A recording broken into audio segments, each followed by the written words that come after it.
variedad de enlaces, ¿no es cierto? ¿Se acuerdan qué enlaces? Sí. Muy bien, las Van der Waals, ¿qué más? Muy bien, también puentes disulfuro, que son un tipo de enlace covalente, ¿no? En realidad, nuevos puentes de hidrógeno, uniones hidrofóbicas, iónicas también, ¿no? Electrostáticas. Y que se establecían en el caso de la terciaria, ¿dónde? Esos nuevos enlaces se formaban ¿dónde? ¿A nivel de qué componentes? De las cadenas laterales, ¿sí? No olvidar eso. En cambio, en la estructura secundaria se formaban puentes de hidrógeno que en realidad estarían formándose por la reacción de un NH, de un enlace peptídico con ese hidrógeno, ¿no? Puente de hidrógeno con el CO de un enlace peptídico posterior, ¿no? Si era más o menos entre un aminoácido con el quinto aminoácido, o sea, dejando unas 3 unidades entre ellos, y ahí volvía a suceder la misma situación, lo que estábamos formando era un alfa hélice, ¿no? En cambio, si formábamos puentes de hidrógeno que ya no estarían paralelos al eje imaginario, sino más bien perpendiculares al eje imaginario de sectores de cadena de aminoácidos, ahí estaríamos hablando de lámina plegada, ¿no? Y la cuaternaria era bien sencilla, ¿no es cierto? ¿Por qué? Porque estaba formada por el mismo tipo de enlaces que habíamos mencionado para la terciaria, en un sitio no preciso, es decir, donde se pueda permitir su formación, pero era presente solamente para aquellas proteínas que estaban constituidas por varias cadenas, ¿no es cierto? Porque esa cuaternaria nos decía justamente qué fuerzas, qué interacciones nos permitían mantener juntas esas varias cadenas conformando una sola proteína. Ahí nosotros podemos ver, por ejemplo, la estructura primaria de lo que es la proteína insulina, una hormona muy importante que vamos a ir mencionando también durante el curso, un regulador importante del metabolismo energético. Si bien es cierto, la insulina está bien reconocida por participar en el metabolismo de glúcidos, ¿no? ¿Quién no ha escuchado el rol de la insulina con respecto a la diabetes, ¿no? Pero no solamente tiene un rol sobre los carbohidratos, también sobre las proteínas y también sobre los lípidos. Por eso decimos que tiene un gran impacto sobre el metabolismo completo energético en realidad, ¿no? Y las 3 moléculas energéticas tienen un rol allí. Ahí vemos que la insulina entonces está constituida por 2 cadenas, ¿no? 2 cadenas poliaminoacídicas, una de 30 aminoácidos y la otra de 21. Estas 2 cadenas permanecen unidas mediante puentes disulfuro a nivel de sus cisteínas, pero también vemos que hay, si bien es cierto, podemos decir tiene 2 puentes disulfuro intercatenarios, también hay uno intracatenario, ¿no? O sea, en realidad tiene 3 puentes disulfuro allí, como ustedes están observando. Aprovechemos esta diapositiva para reconocer en toda, mejor dicho, secuencia poliaminoacídica, siempre vamos a encontrar un extremo amino terminal y un extremo carboxiterminal, ¿no es cierto? Vamos a aprovechar también esta diapositiva para reconocer a qué enlaces peptídicos vamos a llamar externos y a cuáles internos. Los externos solamente serían 2. Este enlace peptídico de aquí, es decir, el que está uniendo al último aminoácido, y el que estaría uniendo al primero, lo mismo en la otra cadena, ¿no es cierto? Esos son los únicos enlaces que se consideran externos. Todos los demás que vienen a continuación ya serían llamados enlaces internos, ¿sí? ¿Y por qué estoy señalando esto? Porque dentro de un momento vamos a ver también aquellas enzimas que nos ayudan a poder cortar específicamente estos enlaces.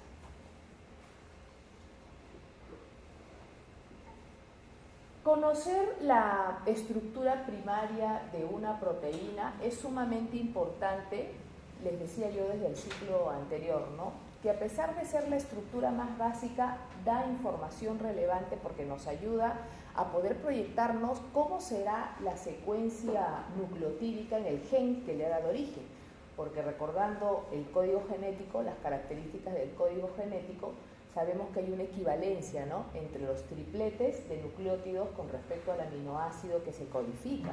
Entonces podemos ir en ese sentido o en el otro, ¿no? Es decir, también puedo ver qué aminoácidos tiene para proyectarme cuál sería su código a partir de esos aminoácidos que debe tener su gen que lo origina, ¿no? A pesar de que sabemos que el código genético es degenerado, o sea que en algunos casos hay más de un triplete que especifica un mismo aminoácido, las variantes son pocas en realidad, ¿no? Igual se podría llegar a dilucidar. El conocimiento de la secuencia de aminoácidos de una proteína no solamente nos da esta información, sino que también nos puede ayudar a predecir los niveles estructurales superiores a los que podría llegar esta proteína, como por ejemplo ahorita hemos identificado presencia de puentes disulfuro, quiere decir que pueden haber plegamientos superiores, ¿no es cierto? Porque esas uniones estaban determinando la terciaria o la cuaternaria, ¿no? También nos puede ayudar a identificar o acercarnos a la función que podría desarrollar esta proteína.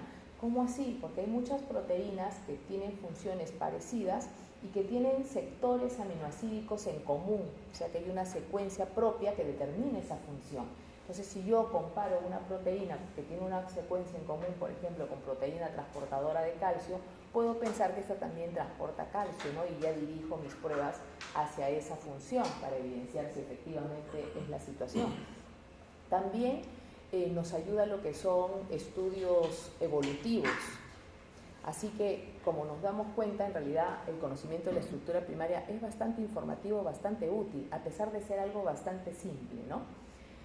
Cuando en la actualidad nosotros decimos podemos manipular el ADN, podemos estudiar los genes, primero hemos tenido que identificar entonces a estos productos de la expresión de los genes que son las proteínas, hemos debido poder secuenciarlas para poder luego analizarlas, ¿no? Entonces, para poder nosotros secuenciar los aminoácidos que tiene una determinada proteína, se pueden utilizar diversas técnicas. Una de las técnicas actuales está basada igual en la utilización primaria de moléculas enzimáticas o compuestos químicos que nos van a ayudar a ir cortando estos enlaces, liberando uno a uno sus aminoácidos para ir identificando cuál es el primero, cuál es el segundo, cuál es el tercero y así saber su secuencia. En la actualidad, por supuesto, esto se hace apoyado con equipos automatizados, pero todo lo que se ve en la actualidad, acuérdense, siempre es consecuencia de los primeros métodos por los que se han trabajado, los más básicos y químicos, ¿no? Inclusive, los métodos de secuenciación actual siguen utilizando muchos de los químicos con los que originalmente el proceso era más largo, más tedioso, menos mecanizado, pero siguen siendo utilizados. Así que vamos a identificar entonces qué enzimas nos pueden ayudar en esta secuenciación de aminoácidos de una determinada proteína. Actuando, por ejemplo, sobre los enlaces peptídicos externos, tenemos el reactivo de Ekman, que nos va a liberar al aminoácido N-terminal y por lo tanto puede cortar, si me libera el aminoácido N-terminal, cualquier enlace peptídico del primero que sería, ¿no? En toda cadena, porque siempre me va a liberar al primer aminoácido. Entonces imaginen que yo utilizo este reactivo, libero siempre al primer aminoácido, entonces ya sé cuál es el primero. De la cadena que me queda, vuelvo a aplicar el reactivo y ahora ya sé cuál sería el segundo en realidad. Para mi segundo corte sería como el primero, pero yo ya sé que como lo estoy haciendo gradualmente o paulatinamente sería el segundo y así liberando uno por uno podríamos ir viendo cuál es su secuencia estricta. Pero claro, no lo vamos a hacer uno por uno, también podemos acelerar el proceso, ¿no? Después también tenemos las enzimas que tienen ese nombre, aminopeptidasas, que ya me están diciendo que liberan al aminoácido N-terminal o aminoterminal, ¿se acuerdan? También, cualquiera que sea, ¿no? No tiene restricción, porque hay algunas que vamos a ver que sí tienen restricciones. Para el caso de las enzimas que me pueden liberar al último aminoácido más bien, ya no al primero, sino al último, es decir, me cortan el último enlace peptídico, vamos a decir uno de los externos, pero el último, tenemos a las carboxipeptidasas. Tenemos a las carboxipeptidasa A y tenemos a la carboxipeptidasa B. La carboxipeptidasa A puede cortar al aminoácido por su extremo C-terminal, ya sabemos cuál es el aminoterminal y el C, o sea, por detrás, ¿no es cierto? De aminoácidos variados, excepto si el aminoácido en cuestión fuera arginina, lisina o prolina. A eso sí que no los podría cortar, tiene restricción. La carboxipeptidasa B más bien corta el extremo C-terminal del último aminoácido siempre y cuando fuera arginina y lisina. O sea, mientras que el otro no podía, la B sí puede, ¿no? Arginina y lisina. Con prolina sí no se puede porque ya hemos mencionado antes que prolina es un aminoácido un poco conflictivo, ¿no? Y justo es una restricción aquí. Hablando de aquellas enzimas más bien que cortan enlaces peptídicos internos, ahí tenemos varias de las proteasas que ustedes por ahí ya han escuchado, ¿no? Por ejemplo, tenemos a tripsina, quimiotripsina, pepsina, y también tenemos una sustancia química muy utilizada que es el bromuro de cianógeno, que nos va a liberar a la metionina cortándola por el lado carboxilo.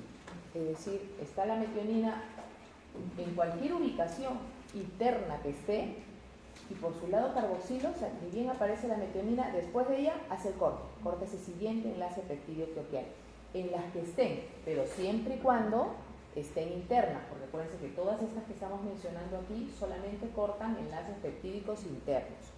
Quiere decir que si la metionina fuera la primera, el primer aminoácido no lo podría cortar por su extremo carboxilo, porque ese enlace sería un enlace externo y no interno. Entonces hay que tener en cuenta eso. La tripsina también corta por el lado carboxílico, pero de aminoácidos como son lisina, arginina, cisteína. Cisteína si es que está metilado a nivel de su extremo amino, pero no va a poder cortar si es que el siguiente que viene a continuación es prolina, tiene la restricción. Quimiotripsina también corta por el lado carboxilo, pero de los aromáticos como fenilalanina, tirosina, triptófano y también de leucina. Y pepsina más bien rompe un poco la secuencia porque más bien corta por el lado amino, o sea, corta por adelante. ¿Y de quiénes? De los aromáticos como fenilalanina, triptófano, tirosina, también leucina, y también del ácido aspartico y del ácido glutámico. Pero no podrá cortar, también tiene una restricción, ¿no? Si el anterior es prolina. Dense cuenta que en este caso estamos diciendo el anterior porque pepsina está cortando por el lado amino, o sea, por adelante. Entonces la restricción viene por adelante, hacia el anterior. En cambio, los que tienen restricción y que son enzimas que cortan por el lado carboxilo, el problema está con el siguiente, más bien, ¿no? Con el siguiente. Entonces, combinando el uso de todas estas enzimas, es que se puede hacer que el proceso de secuenciación sea mucho más grande. Asociando esto, por supuesto, a equipos automatizados que me pueden ir generando fragmentos variados, ¿no? Y después sobre cada fragmento van actuando las otras, pero por supuesto eso también selectivamente, ¿no? No metiendo todas las enzimas a la misma vez.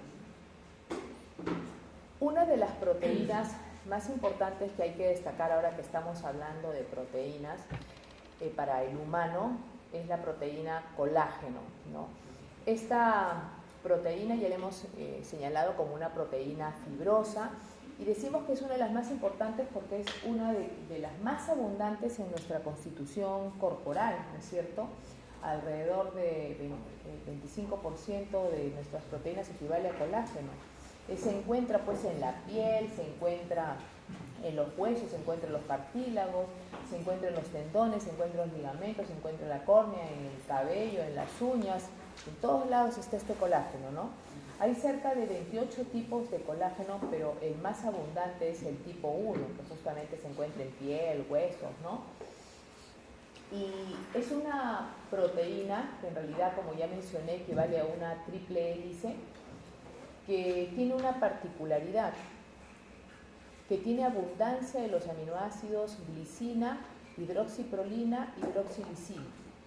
Entonces, su característica, como ustedes están viendo allí, es ser cada una de sus cadenas como una pequeña hélice, pero no una hélice tan torcida, ¿no? Tan empaquetadita, sino como que una hélice más floja.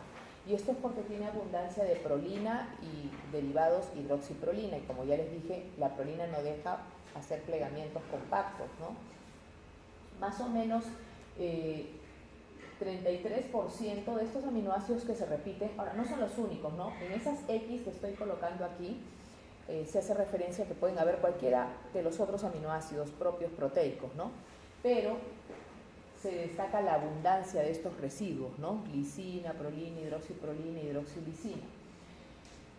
Tenemos entonces 33% aproximadamente equivale a la glicina, ¿no? La prolina 10%, la hidroxiprolina también 10%, 5% la hidroxilisina. Entonces, estos aminoácidos hidroxiprolina y hidroxilisina, recordemos que son aminoácidos derivados, ¿no? Producto de lo que le dan el nombre, ¿no? De la prolina y de la lisina, que han sufrido un proceso de hidroxilación. Y este proceso de hidroxilación, ya se imaginarán, aquí está participando el retículo endoplasmático, o sea, nuestros sistemas de endomembrana. Hay que señalar que también la hebra de colágeno, las fibras de colágeno, sufren glicosilación a nivel de los residuos de lisina e hidroxilisina, especialmente hidroxilisina, ganando residuos de galactosa que luego se pueden asociar con residuos de glucosa. Entonces podemos encontrar el colágeno glicosilado, pero estas glicosilaciones a nivel de sus residuos de hidroxilisina ya se imaginarán que se están dando a nivel del aparato de Golgi, y todo lo que se da a nivel de nuestras membranas es parte de un sistema celular, ¿no es cierto? Es decir, está programado. Esas pequeñas glicosilaciones, poco en realidad, no crean que está muy glicosilado, ¿no? Esas pocas glicosilaciones que va a tener el colágeno va a ayudarle a sus funciones. Otra cosa es hablar de la glicación del colágeno, es decir, cuando una persona consume demasiados glúcidos, el colágeno se puede también glicosilar, pero en lugares no regulados, ¿no? En lugares aleatorios, y eso más bien va a desestabilizar la función que cumple el glucógeno. Por eso seguramente ustedes han escuchado que dentro de los regímenes que hacen mujeres, sobre todo, que son las que más se suelen preocupar por la piel y verse jóvenes, ¿no? Está pues tratar de eliminar carbohidrato, el exceso, ¿no? Porque ya saben que los carbohidratos igual son una parte importante de nuestra dieta, pero el problema está que la dieta actual está pues sobrecargada de carbohidratos, ¿no? Por eso se dice que el carbohidrato ahorita es la droga más abundante que tenemos, ¿no? Es adictivo encima, ¿no? Los azúcares.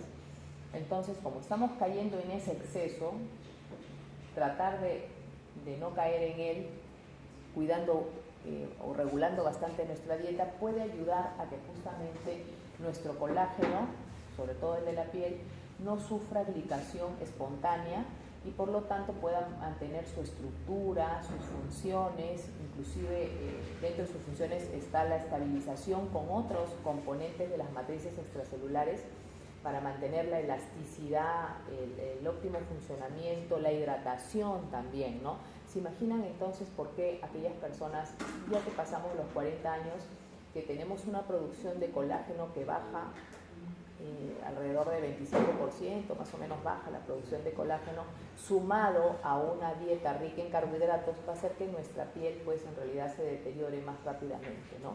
Pero si le quitamos el carbohidrato, igual tenemos el problema de que disminuye la producción de colágeno de manera natural, ¿no? De manera natural. Claro, se han recomendado muchas situaciones como hacer el ejercicio, una dieta más rica en colágeno, ¿no? Para tratar de mantenerse unos años más. Pero, como les digo, es algo inherente también, ¿no? Tiene parte de un fenómeno inherente a lo que es la avanzada edad.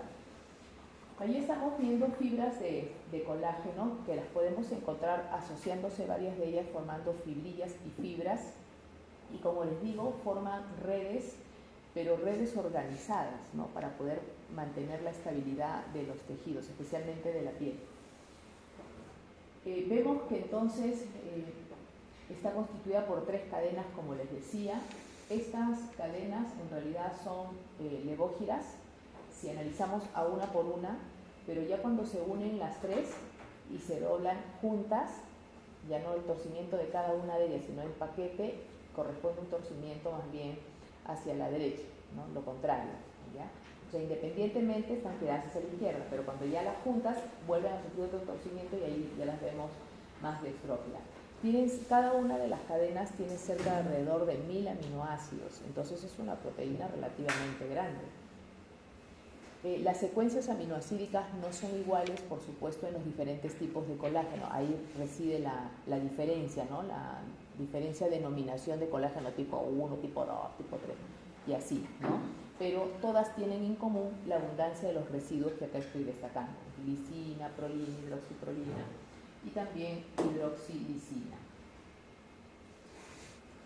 El colágeno es liberado como procolágeno al medio, es decir, una vez que se sintetiza a nivel de los sistemas de endomembrana, ¿no? Porque empieza a sintetizarse a nivel del retículo endoplasmático. Bueno, en realidad empieza en ribosomas libres, como ya sabemos que se incrustan en el retículo, en este caso, para sufrir el procesamiento, ¿no? Entre ellos hidroxilar alguno de sus residuos, como estoy mencionando, los de prolina y lisina. Esa hidroxilación se lleva a cabo en el retículo endoplasmático, mientras que su glicosilación principalmente en el Golgi. Por ahí alguien que recuerda el tema de sistemas de endomembrana me puede decir, profesora, pero las hidroxilaciones no eran más abundantes en el Golgi, ¿no? ¿Por qué me está diciendo ahora que esta hidroxiprolina se está formando en el retículo? En realidad se dan en los dos lugares. Es más activa la hidroxilación en el Golgi, pero justo la hidroxilación para el colágeno se da en el retículo más bien, ¿no? Es particularmente realizada a nivel del retículo endoplasmático, y la glicosilación sí, fundamentalmente en el Golgi. También puede haber un poco de glicosilación en el retículo, porque recordemos que hay la N y la O, pero acá hablando de residuos OH, ya se imaginan que necesitamos al Golgi, ¿no es cierto?, para añadirle a esos residuos de hidroxilisina el glúcido que le falta. Ahora, para poder realizar las hidroxilaciones en las reacciones catalizadas por las enzimas respectivas, se requiere de vitamina C. Por eso es que cuando una persona tiene deficiencia de colágeno y va sintiendo dolores por aquí, dolores por allá propios de la edad, también dentro de la terapia, del tratamiento, perdón, aparte de decirle consuma un poco de más colágeno o cuide su consumo de colágeno, que eso no deja de consumir colágeno, fuentes ricas en colágeno, también le dice y cuide lo que es el consumo de la vitamina C también, porque de nada sirve que entre el colágeno y que no esté entrando la vitamina C para hacer la hidroxilación que necesitaríamos, ¿no? Para poder hidroxilar a esos residuos. Entonces, como nos damos cuenta, los sistemas de membrana tienen una función importante en la síntesis de una de las proteínas más importantes de nuestro cuerpo. Acá estamos viendo otra diapositiva sobre estructura secundaria para una proteína. Por ejemplo, hemos dicho que las fibrosas suelen quedarse con estructura secundaria, ¿no? Hasta allí nomás suelen llegar sus niveles tridimensionales. Más o menos en la alfa hélice ya habíamos señalado en el ciclo anterior que tenemos unos 3,6 aminoácidos por giro. Los puentes de hidrógeno estarían por aquí, ¿no es cierto?, graficados. Quiere decir que si yo me imagino un eje imaginario longitudinal a lo largo de esta proteína, diría que los puentes de hidrógeno están paralelos, ¿no? Paralelos al eje imaginario. En cambio, en la lámina plegada están más bien perpendiculares, ¿no? Eso es un detalle que no debemos de olvidar. Ahí está la lámina plegada. Esta lámina plegada tiene más estabilidad aún que los sectores de alfa hélice. También estuvimos hablando en el ciclo anterior de las estructuras supersecundarias, o como acá las tenemos suprasecundarias, o también les llamábamos motivos ultraestructurales, ¿no?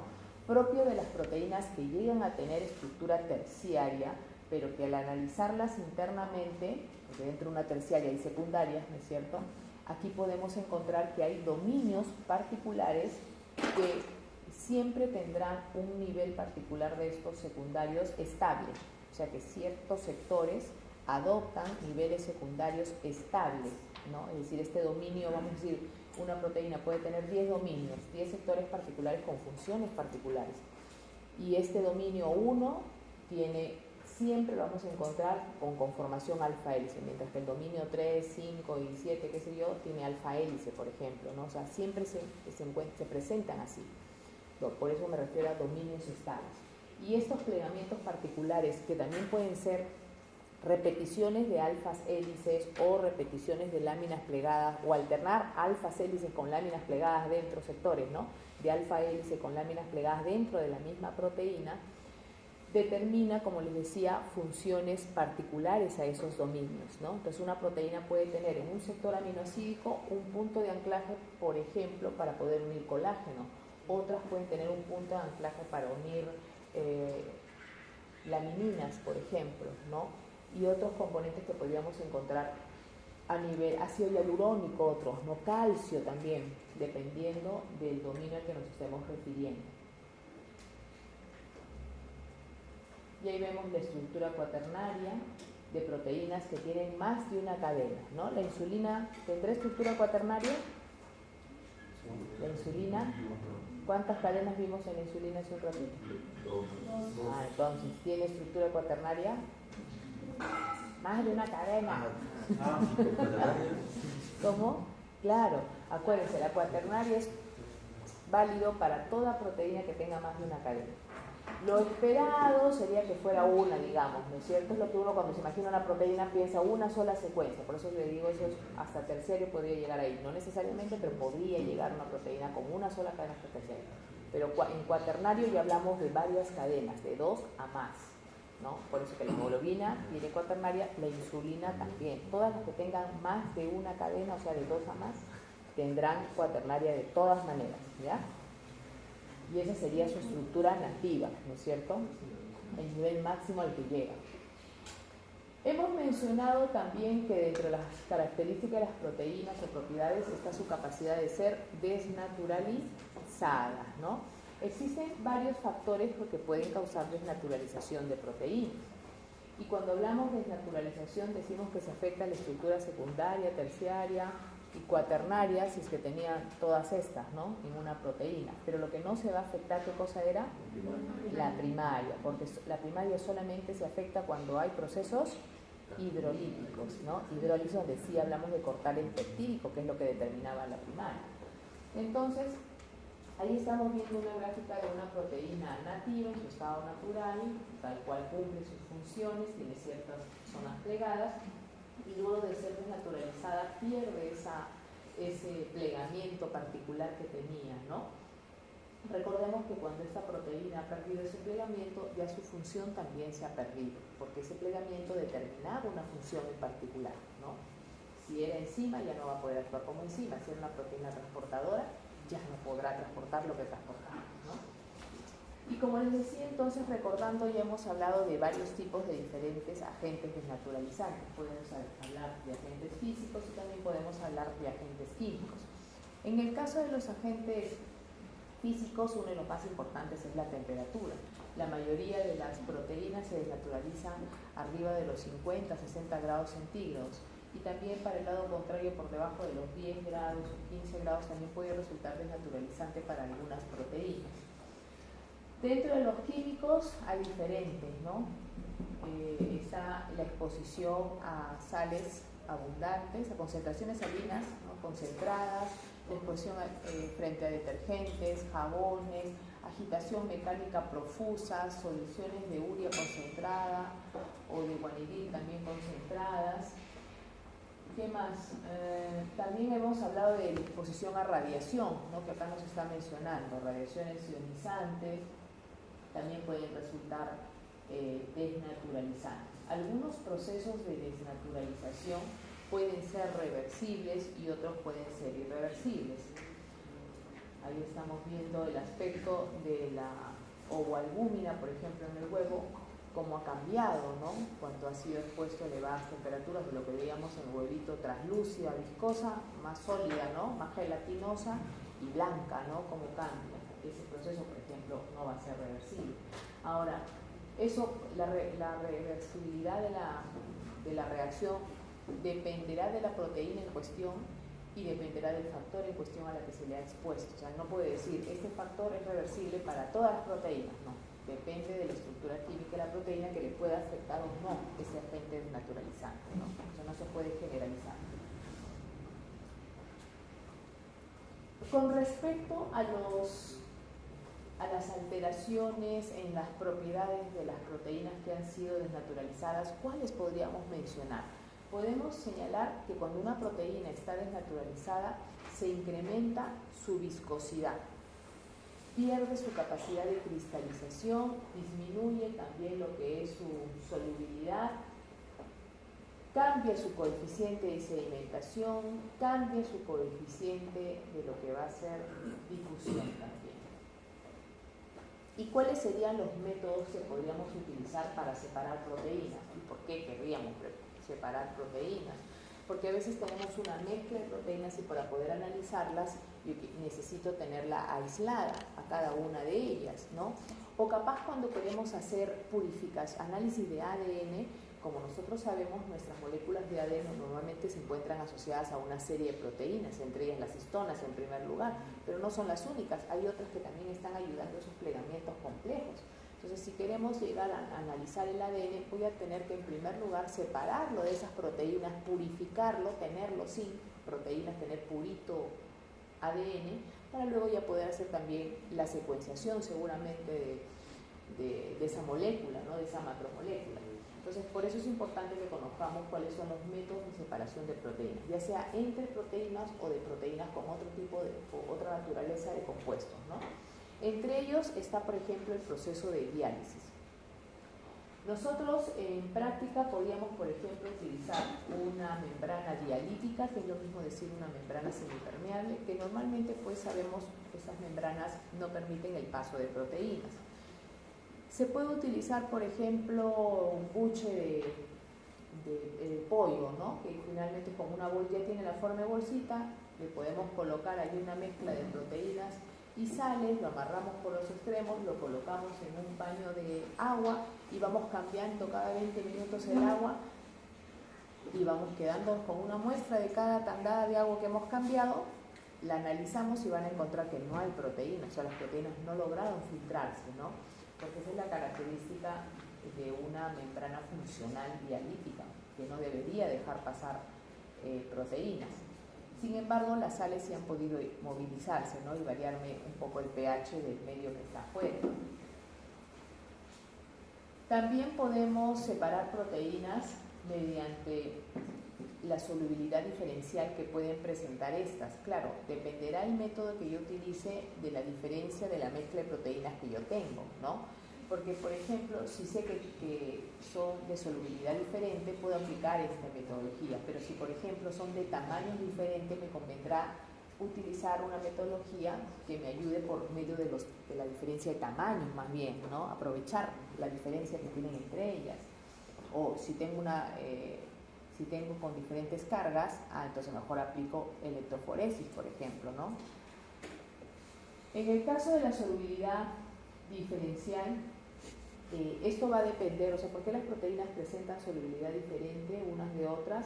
Porque su estructura es diferente, ¿no es cierto? Y los grupos ionizables que van a tener a nivel de sus aminoácidos constituyentes van a marcar una respuesta de solubilidad diferencial, como estamos diciendo. Por supuesto, por un lado está la propia estructura de la proteína y por otro lado está cómo se afecta esa estructura con respecto a los factores a los que yo le exponga, como los factores de concentración iónica que pueden hacerme variar al interaccionar con esos grupos ionizables propios que la proteína tiene, la temperatura, que también ya hemos dicho que es un factor que puede afectarme el plegamiento y por lo tanto la exposición de esos grupos ionizables que capaz antes estaban más adentro, no expuestos, y ahora van a quedar afuera, o al revés, ¿no? Generalmente las proteínas que son más solubles son aquellas que tienen grupos polares, o sea, que sus aminoácidos con cadenas laterales polares justo están más en la superficie. Entonces interaccionan mejor con el agua, ¿no? Al ser polar y el agua polar interaccionan mejor. En cambio, son menos solubles aquellas que tienen menos abundancia de grupos polares o que los tienen metidos dentro de la estructura en una zona más escondida, digamos, ¿no? Y el pH, por supuesto, ¿no? Que también puede determinar que la proteína adopte una u otra carga diferente. Ahora vamos a hablar justamente de las propiedades eléctricas también de sus aminoácidos y por ende de las proteínas, ¿no? Otro mecanismo es la ultracentrifugación. Ya nosotros habíamos mencionado que normalmente las proteínas, a pesar de ser consideradas macromoléculas y moléculas grandes dentro de las macromoléculas, no sedimentan por sí solas, ¿no? Si yo tenía una mezcla ahí de proteínas y muevo en un disolvente, ¿no? Muevo y lo dejo por horas, nunca van a ver que las proteínas se vayan al fondo, ¿no? ¿Por qué? Porque no sedimentan por sí mismas, se van a quedar ahí suspendidas, ¿no? Se van a quedar ahí suspendidas.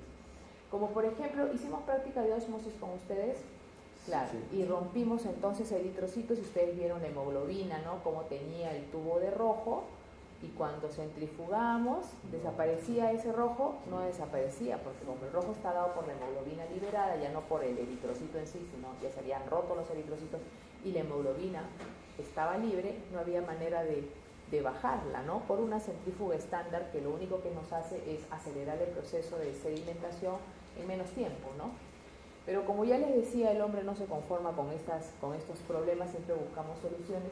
Se creó una centrífuga que sí pudiera sedimentarnos, y esas son las ultracentrífugas. Nuestra centrífuga, normalmente hemos estado trabajando las estándares, hemos estado trabajando revoluciones, o sea, a giros por rotor de 3.500, ¿no? Sangre generalmente se trabaja 2.500, 3.500 hasta 4.000 podrían tranquilamente trabajar revoluciones por minuto.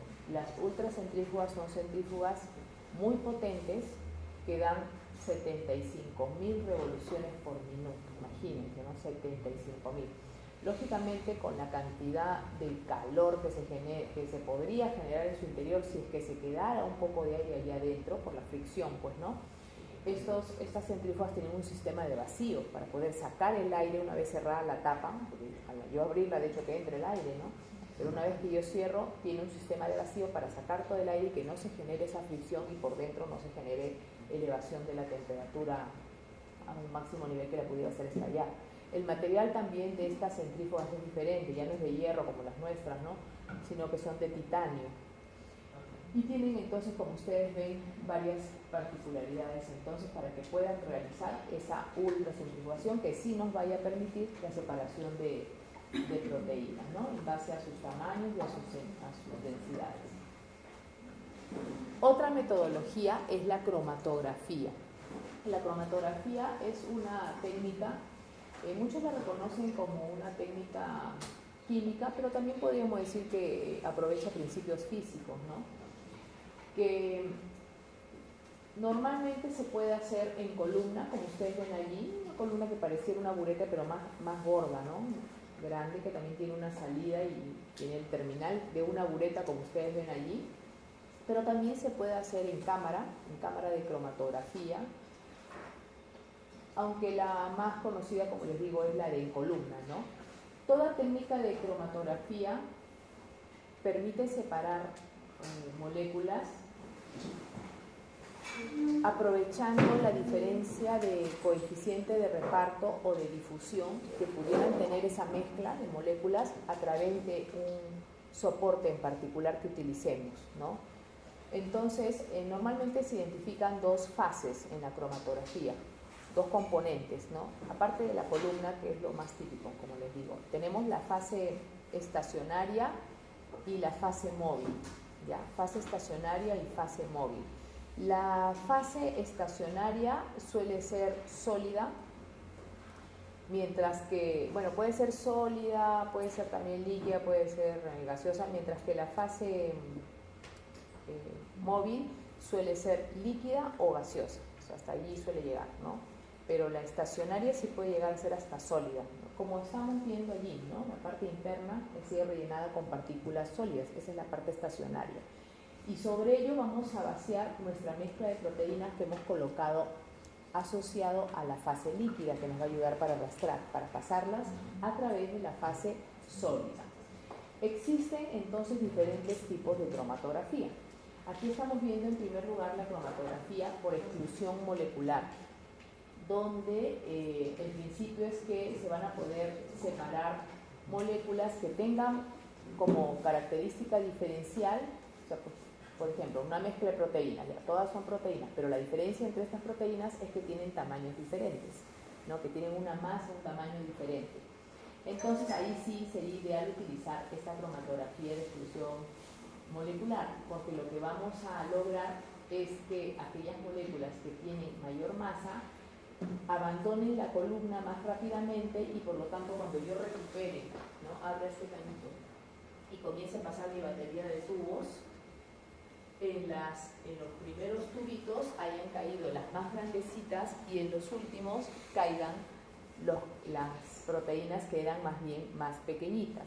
Aquí utilizamos como fase estacionaria diferentes tipos de soporte, como les digo, como que fueran perlas que pueden ser de varias naturalezas, ¿no? Pueden ser de poliacrilamida, pueden ser de agarosa, incluso hay soportes que puede ser papel de celulosa también, se puede utilizar como soporte.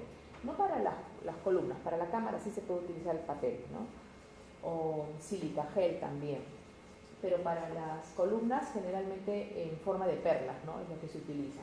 Entonces, estos que también pueden ser dextranos, es decir, carbohidratos obtenidos a partir de, sobre todo, microorganismos, ¿no? Bacterias, forman estructuras tipo redes, como ven ustedes ahí, bolitas, pero que si las miramos por dentro son redes que generan unos poros, digamos, unos filtros de determinados tamaños. Entonces uno compra estas perlas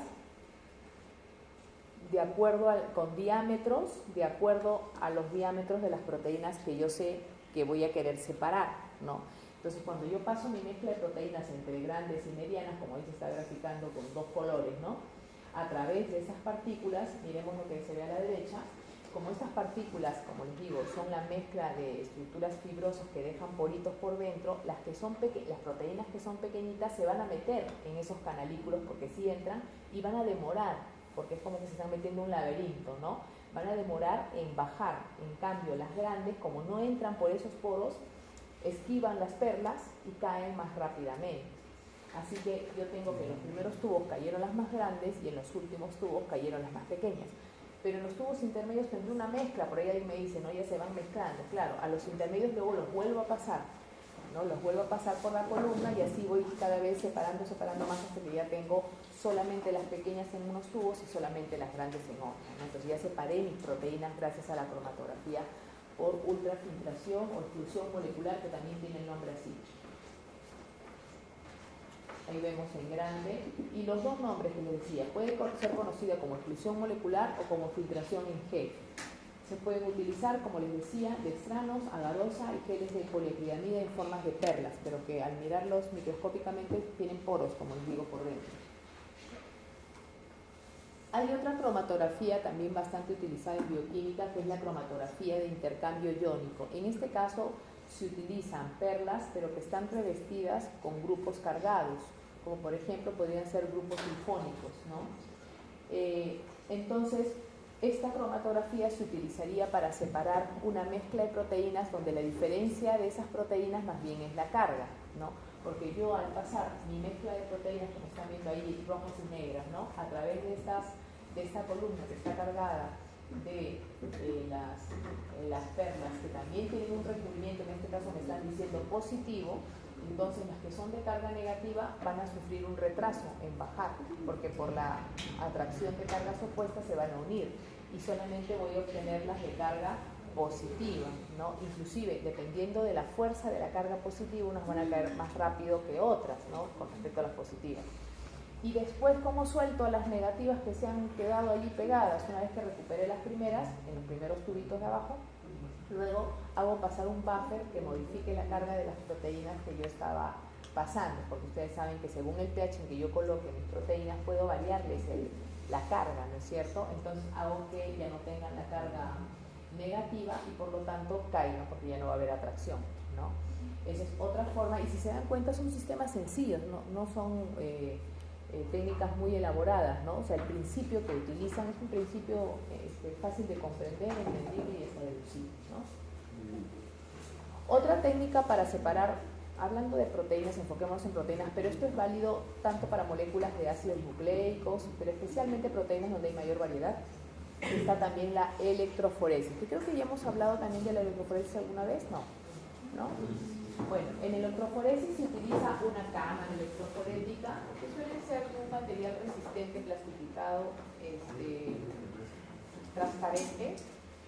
Esta es una cámara horizontal, que son las primeras que salieron, pero también ahora existen cámaras verticales, que son un poco más laboriosas, pero son más efectivas por la gravedad, pues, ¿no?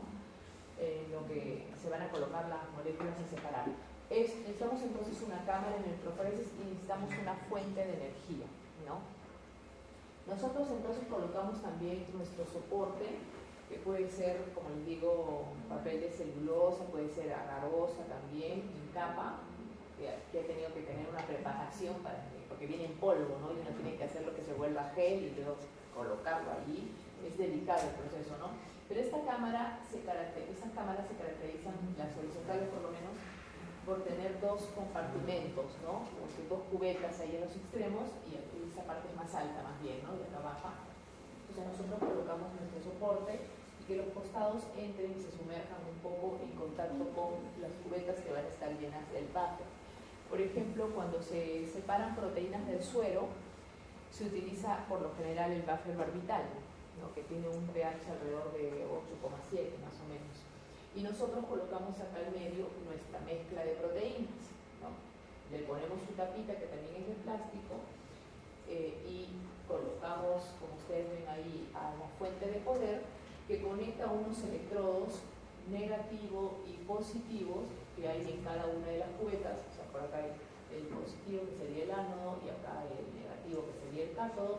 Prendemos y entonces la mezcla de proteínas que tenemos aquí al centro, por la atracción de cargas diferentes, se van a ir separando, ¿no? Las que son positivas se van a ir hacia el cátodo, las que son negativas se van a ir hacia el ánodo, ¿no? La idea, por supuesto, es detener este proceso antes que la sustancia llegue hasta el agua, ¿no? Es decir, que se queden solamente separadas en el papel. Este proceso en realidad es bastante largo, puede durar alrededor de 2 horas y todavía ni siquiera van a llegar a la cubeta, ¿no?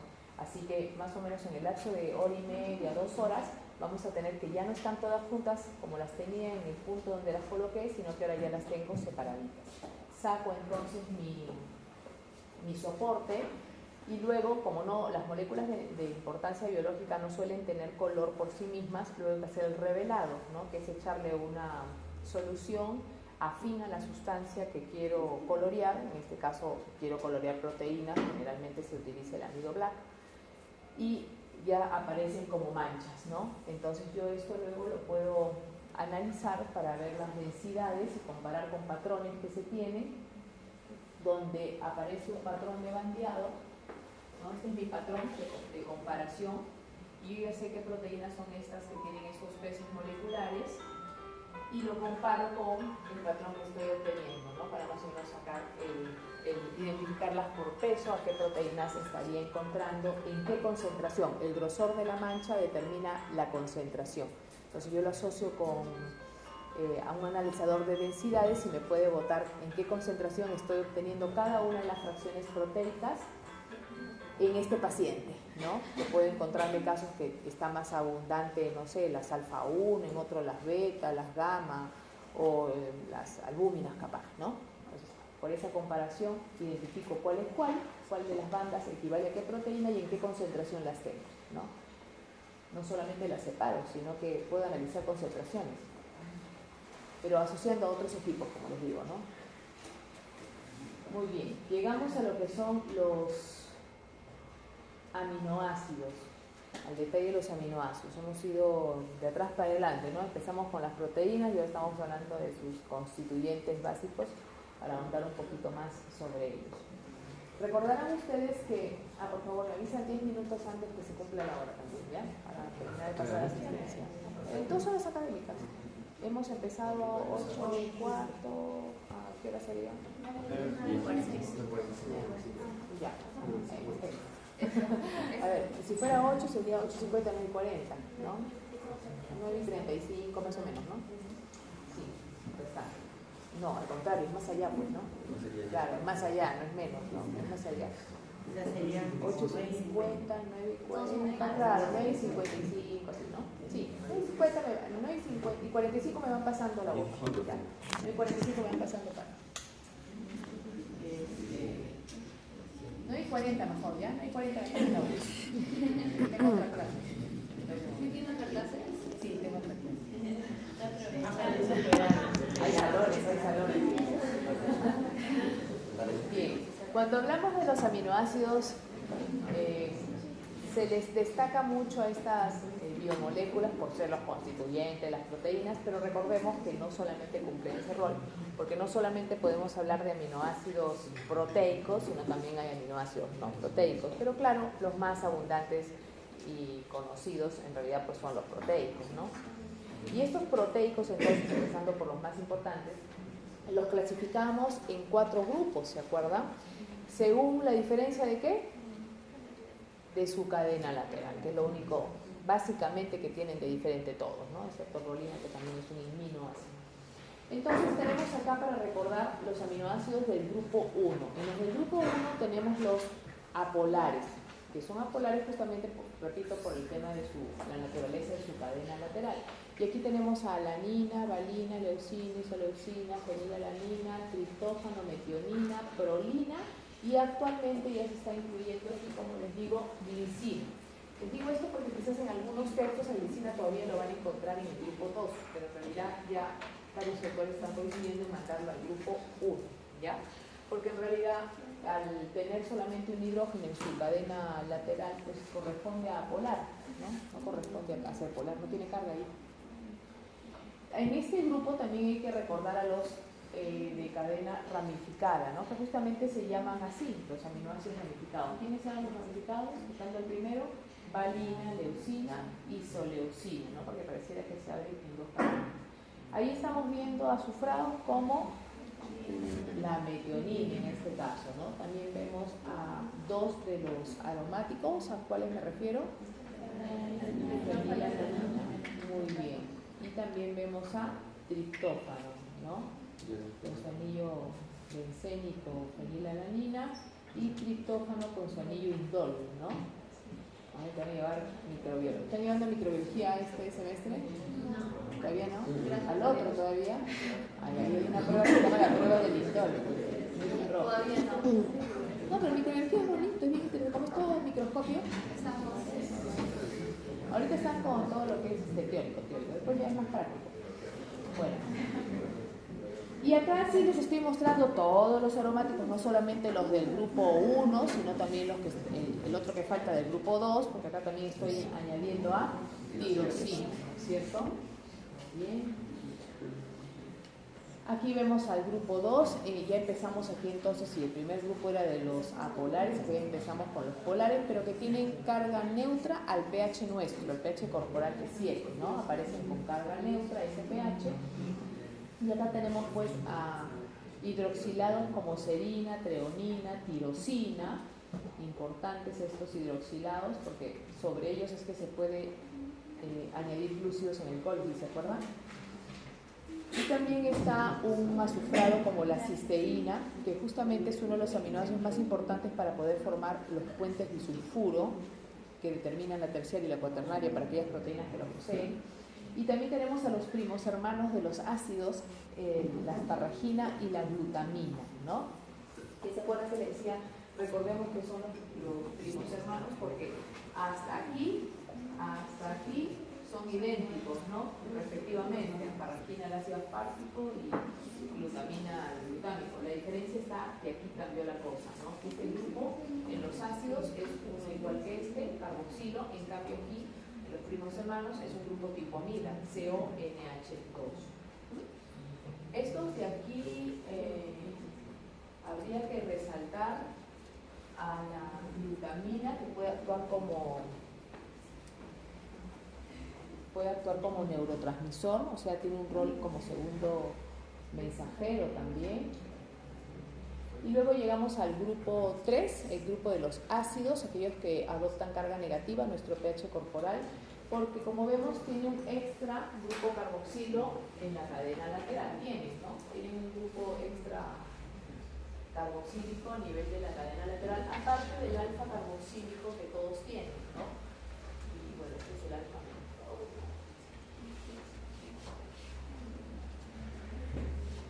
Y luego llegamos al grupo 4, donde están aquellos que más bien son polares también y que tienen una carga predominante positiva al pH corporal nuestro, ¿no? Aquí encontramos a arginina, lisina y histidina. Recordar que lisina, esto es importante para lo que vamos a ir avanzando haciendo escalas de ionización, por eso estoy pudiendo destacarlos. Lisina tiene otro amino. Este amino por la ubicación del carbono sería el epsilon amino, ¿no? ¿no? Entonces, algunos aminoácidos tienen, aparte de los grupos ionizables clásicos, amino y carboxilo, también pueden tener otro grupo ionizable a nivel de la cadena lateral. No todos, pero varios sí lo tienen, ¿no? Porque acá estamos viendo otro grupo amino, igual se puede cargar, como lo están viendo aquí. El ácido aspartico y el ácido glutámico también tenían otro carboxilo acá, o sea que tiene aparte de dos, uno más, 3 grupos ionizables, ¿no? O sea, en total, sumando todas las cargas de la cadena, es positivo. Claro, porque este más con este menos neutraliza su carga predominante positiva, ¿no? Claro, positiva. Y ella igual, ¿no? Positiva. Y la histidina también, por el tipo de anillo que tiene, no le ven la carga, pero también puede adoptar la carga positiva. Pero disculpe, ¿a qué se refiere con positivo y negativo respecto al pH? Ahorita vamos a hablar eso. Todos los aminoácidos y por ende las proteínas, les decía hace un momento, dependiendo del pH en que las coloquemos, podemos encontrarlos hasta con 3 fórmulas eléctricas. Bueno, en realidad hasta 4, ¿no? Los que tienen 3 grupos ionizables.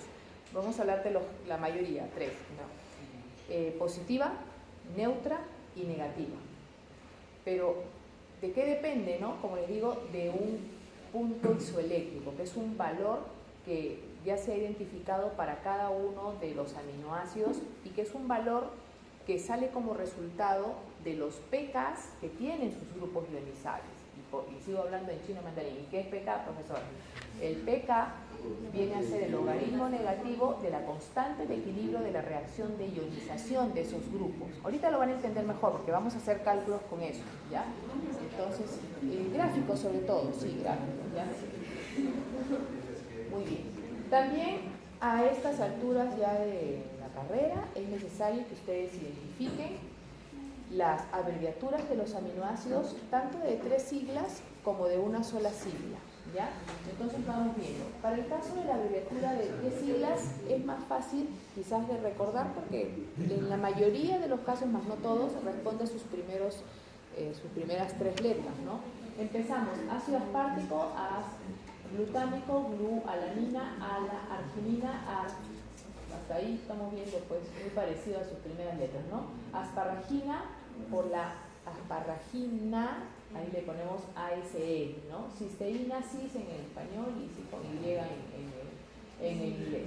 Fenilalanina, fe, glutamina, hasta otra vez el primo hermano con la N, ¿no? GLN, ya varió, ya no es como glú el de arriba, le ponen la N para que recuerden la variante, ¿no? Del primo hermano. Glicina, gli, histidina, is, leucina, ile, leucina, leu, lisina, lis, en castellano, lis con Y en inglés. Metionina, met, hasta ahí como vemos está fácil, ¿no? Prolina, pro, serina, ser, treonina, tre, tirosina, tir, triptófano, ahí se tiene que variar, TRP, ¿no? Sacamos la P más que la I, valina, val. Y con respecto a las abreviaturas de una sola letra, ahí sí encontraríamos muchos que coincidirían, ¿no? Y por eso se les está cambiando a varios de ellos la letra. Entonces, el ácido aspartico empezamos con D, el glutámico E, alanina, sí siendo el primerito de la cantada, siempre se lleva la A. Arginina más bien se va a quedar con la R de la arginina. Asparragina se va con la N de estos primos hermanos. Cisteína se queda con la C, fenilalanina F, glutamina sí va a tener que cambiar porque glicina, que es el más pequeñito, se quedó con la G y glutamina se queda más bien con una Q en reemplazo. Histidina H, isoleucina I, leucina L, lisina tiene que cambiar porque leucina ya se quedó con la L, entonces lisina tiene la abreviatura de la letra K. Metionina M, prolina P, serina S, treonina T, pero tirosina tiene que cambiar porque treonina ya se quedó con la T. Así que tirosina más bien reemplaza su letra por la Y. Triptófano también tiene el mismo problema y reemplaza por una B doble. Y valina si se queda con su B chica, ¿sí? Sí, las de una sigla sí, porque vamos a hacer ejercicios donde ustedes me tienen que poner la cadena y solamente tienen que ponerla con una sigla, ¿ya? Exacto, sí, ¿ya? Entonces sí tenemos que ir memorizando. Las de 3 no están listas, pero las de 1 ¿ya? Básicamente, miren, las de una sigla destaquen empezar con ácidos DE, ¿no? DE, como si fuera el alfabeto, DE. Otra que cambió era la Q, ¿no es cierto? Glutamina, otro importante de cambio, la K de lisina, Y de tirosina y W de triptófano. Esas son las únicas diferencias, no son tantas, ¿ya? Tirosina Y, triptófano W, repito, no son los cambios. Lisina K, lisina K. Y la Q de glutamina y de Y de ácido aspartico glutamico. ¿Listo? También hemos hablado de aminoácidos inusuales, ¿no? Como por ejemplo hoy día que estábamos hablando de colágeno y hemos mencionado la hidroxiprolina, la hidroxilisina, que ya se imaginan que derivan de en realidad los originales, ¿no? También está la L-metillisina, tenemos también la desmosina, como aminoácidos poco usuales. Está en la elastina, la desmosina es parte de la elastina. Aminoácidos que no forman parte de proteínas, o sea, no son proteicos, pero son aminoácidos porque su estructura responde a ser un aminoácido. Entonces, ¿dónde los vemos? Si no lo vemos a nivel estructural, los vemos en vías metabólicas, ¿no? Como por ejemplo ornitina y citrulina, que lo vamos a ver en el ciclo de la urea, ¿sí? Son intermediarios importantes del ciclo de la urea. E inclusive pueden ser precursores para otras moléculas también, ¿ya? Homoserina y homocisteína, que participan en lo que es el metabolismo de la metionina, ¿ya? Homoserina y homocisteína, que los vamos a ver como reguladores en realidad. En la urea. ¿Cómo? En la urea. Los dos primeros serán en la urea, en cambio, o sea, en el metabolismo de aminoácidos, ¿no? En cambio, general, en la vía metabólica general. En cambio, homoserina y homocisteína actúan como reguladores en lo que es el metabolismo de la metionina, también de un aminoácido, pero un aminoácido en particular, metionina.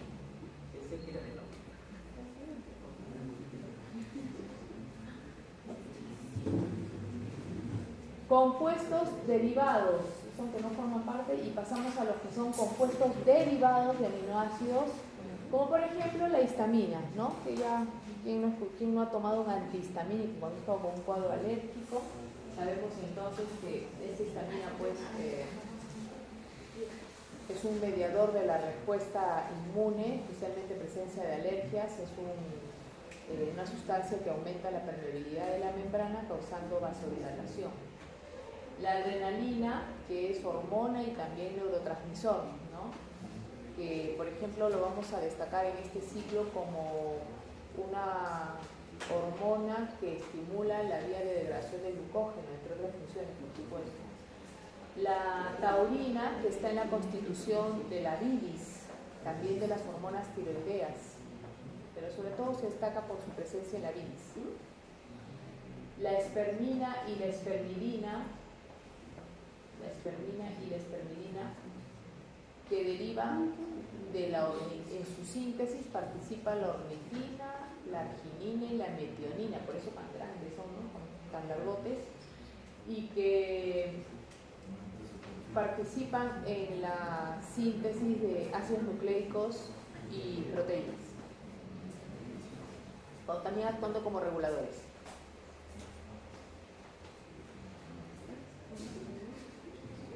Propiedades de los aminoácidos. Dentro de sus propiedades físicas, ya nosotros hemos mencionado antes que tienen actividad óptica, absorción de luz y propiedades eléctricas. Pero con respecto a la actividad óptica había una excepción, ¿se acuerdan? La glicina, muy bien, porque como solo tenía otro hidrógeno extra a su carbono alfa, entonces ya no tenía actividad óptica, ¿no? Ya no tenía carbono asimétrico, y la regla era tener carbono asimétrico para poder expresar actividad óptica, ¿no?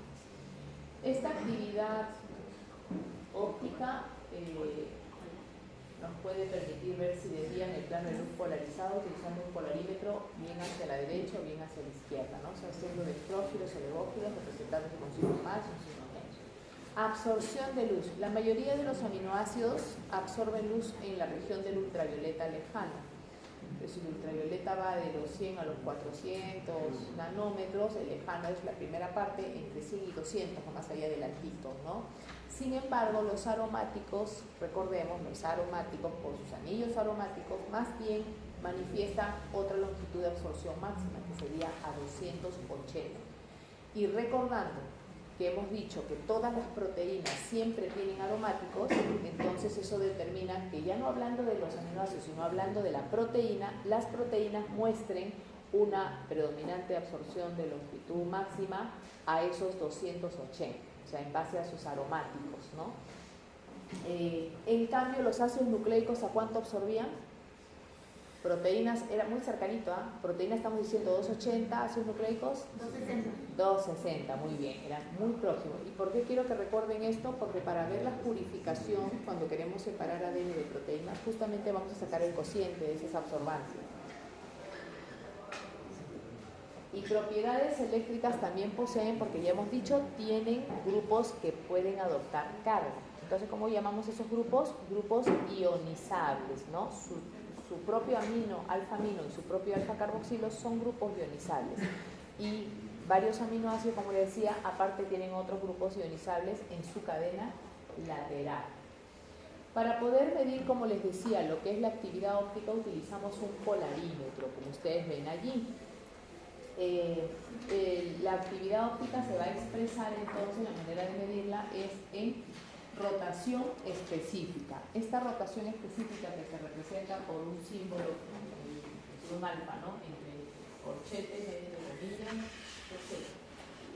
será igual a alfa, que es la rotación que me da el equipo, porque el equipo en realidad me da un ángulo de rotación, dividido entre la concentración de la solución que he preparado de esa sustancia que deseo analizar su actividad óptica, pero expresada siempre obligatoriamente en gramos por ciento, por la longitud del tubo polarímetro que yo he colocado en mi polarizador o polarímetro. Les explico entonces aquí. Bueno, también lo primero, multiplicado entre 100, multiplicado por 100, perdón. Este equipo, el polarímetro, tiene acá su fuente en la parte final, que es donde tiene su fuente de luz. Pero toda fuente de luz, todo foquito, bota luz en diferentes direcciones, o sea, luz no polarizada. Entonces, saliendo de allí, todavía antes de hacer en contacto con la muestra, todavía en esta parte de columna, tiene el sistema que va a ayudar a convertir esa luz no polarizada en luz de una sola orientación. Y esta parte larguita que ustedes ven arriba, que no sé si le notan que tiene una línea en el medio, ahí es una tapita. Es una tapita que abre completamente, ¿no? Toda esa parte larga abre así con su tapita, y ahí es donde uno coloca el tubo de la muestra, que es un tubo especial que viene con el equipo, pero viene en dos longitudes. Viene uno grandecito y viene uno chiquitito, según si uno tiene mucha muestra o poca muestra. Entonces, dependiendo de la longitud de ese tubo que yo utilice, si utilizo el pequeño o el grande, en esta formulita, estaba viendo por eso al gráfico, esta multiplicación por la longitud del tubo polarímetro considera justamente qué tubo estoy utilizando, ¿no? Porque de acuerdo a eso, la muestra va a tener más distancia que recorrer o menos distancia que recorrer. Pero esta longitud tiene que ser expresada en decímetros, ¿sí? Necesariamente, o sea que habría que convertirla si es que tengo mi medida del tubo en centímetros, como es lo habitual, ¿no? Y multiplicado por 100, como digo. Entonces, una vez que estos rayos, acá estamos al revés, ¿no? El foquito está para acá, viene el tubo portamuestra y acá está el lente por donde ustedes van a observar. Entonces, cuando la luz que salió, como les digo, despolarizada, pasa por el polarizador que está todavía en la parte de allí, ya la luz sale en una sola orientación, esa luz va a hacer contacto con mi solución que he colocado aquí en este tubo.